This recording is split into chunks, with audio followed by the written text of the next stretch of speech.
ঈসা আলাইহিস সালামের উম্মত, মুসা আলাইহিস সালামের উম্মত। নবীর যুগে, নবীর সময়ে, নবীর সেখানে আসছিল। আসি বলে কয়, হুজুর আপনি যে নবীর দাবি করেন আমরা বিশ্বাস করি না। আমরা মুসা আলাইহিস সালাম, ঈসা আলাইহিস সালামের বিশ্বাস করি। খ্রিস্টানে কয় ঈসা আলাইহিস সালাম, আর মুসা আলাইহিস সালাম কয় ইহুদিরা। তারে বিশ্বাস করি, এই নবীরই বিশ্বাস করি না। তো কেন বিশ্বাস করো না? তো করি না, এটা শেষ জমানা যে নবী আইব সেই নবী এখনো আসে নাই, সামনে আসবে। আপনি না, নবী পাক সাল্লাল্লাহু আলাইহি সাল্লামকে ডিনাই করলো। নবী পাক সাল্লাল্লাহু আলাইহি সাল্লাম বললেন, যদি আমাকে নবী না, যদি আমার কথা তোমরা মানতে চাও না, তাহলে মুবাহালা করো। মুবাহালা মানে কোরআনের শব্দ। মুবাহালা মানে হলো দেখি, এই শপথটা করবা, তুমি যদি সত্য না হও, মিথ্যা যদি শপথ করো, তাহলে তুমি ধ্বংস হয়ে যাবে। আর আমি করলে আমি ধ্বংস হয়ে যাবো। আমি বলবো আমি সত্য নবী, তোমরা বলবো আমি সত্য নবী না। এই কথাটা বলবা। আচ্ছা ঠিক আছে বলবো। তো কালকে সকালে আপনিও আসবেন, আমরাও যাব। পায়ের উপরে সেখানে যাবে।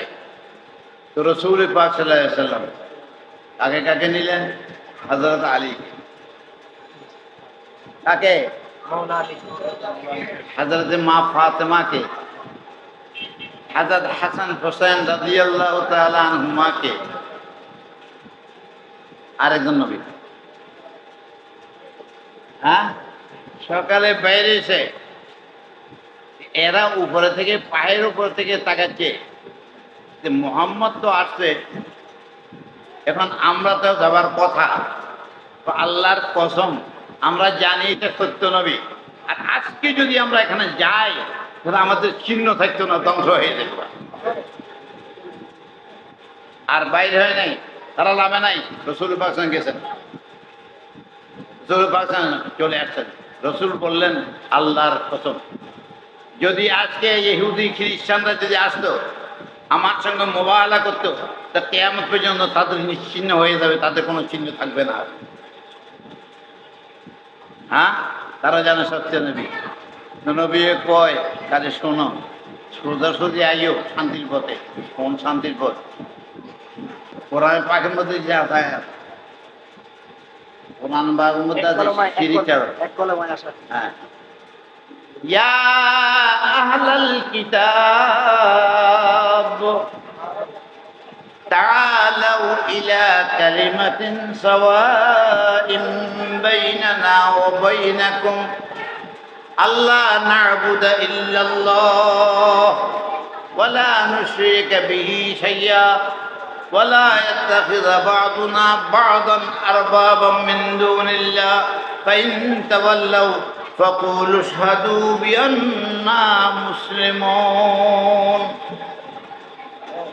ওলামায়ে কেরাম তো বুঝছেন হাফেজ সাহেবের কথা। হ্যাঁ, এই জিনিসগুলোর মধ্যে এক হয়ে যাও, এই কলমার দিকে আয়ো। সেই কলমাটা কি? আদম আলাইহিস সালামের জমানা কি ছিল? লা ইলাহা ইল্লাল্লাহ আদমু সফিউল্লাহ। নূহ আলাইহিস সালামের জমানায়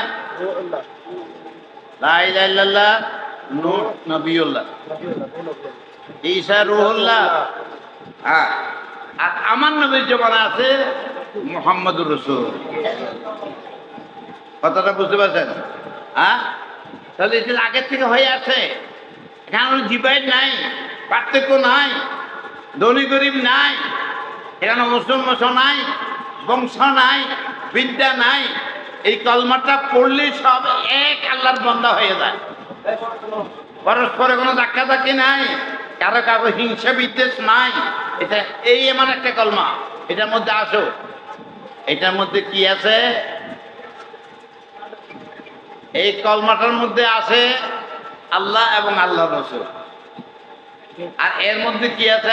আল্লাহ না'বুদা ইল্লাল্লাহ, ইবাদত আল্লাহ ছাড়া কারো হবে না। ইবাদত একমাত্র আল্লাহ। কোনো মানুষের, কোনো জিনের, কোনো ভূতের, কোনো কেউরে ইবাদত না, ইবাদত একমাত্র ওয়ামা উমিরু ইল্লা লিয়াবুদুল্লাহ মুখলিসিনা লাহুদ্দিন। একদম খাঁটি আল্লাহর জন্য হবে, এর মধ্যে শিরিক থাকবে না, একমাত্র আল্লাহর জন্য সে ইবাদত হবে। তাহলে এক নম্বরে আল্লাহর ইবাদত। আর আল্লাহর ইবাদত কেমনে করবা? লম্বা হয়ে যাবে, আমি তার যেতাম না। আল্লাহর ইবাদত কেমনে করবা? আল্লাহর কথা মতো করতে হইব না নিজের কথা মতো? হ্যাঁ, আল্লাহর কথা মতো না, না নিজের ইচ্ছা মতো? ইবাদত কি নিজের ইচ্ছা মতো হয়? হবে না, আল্লাহর কথা মতো। তুমি আল্লাহকে কোথায় দেখবা? আল্লাহকে পাবা কোথায়? আল্লাহর কথা তুমি কেমনে শুনবা? সেটা ওই আল্লাহর দুরূহ তারা মুহাম্মদ রাসূলুল্লাহ সাল্লাল্লাহু আলাইহি সাল্লাম নবী মুহাম্মদে যা দেখাচ্ছে সেই মতে তুমি চলো, সেই পথে তুমি চলো, তাকে প্রাণে পণে বিশ্বাস করে চলো। কথাটা বুঝতে পারছেন না?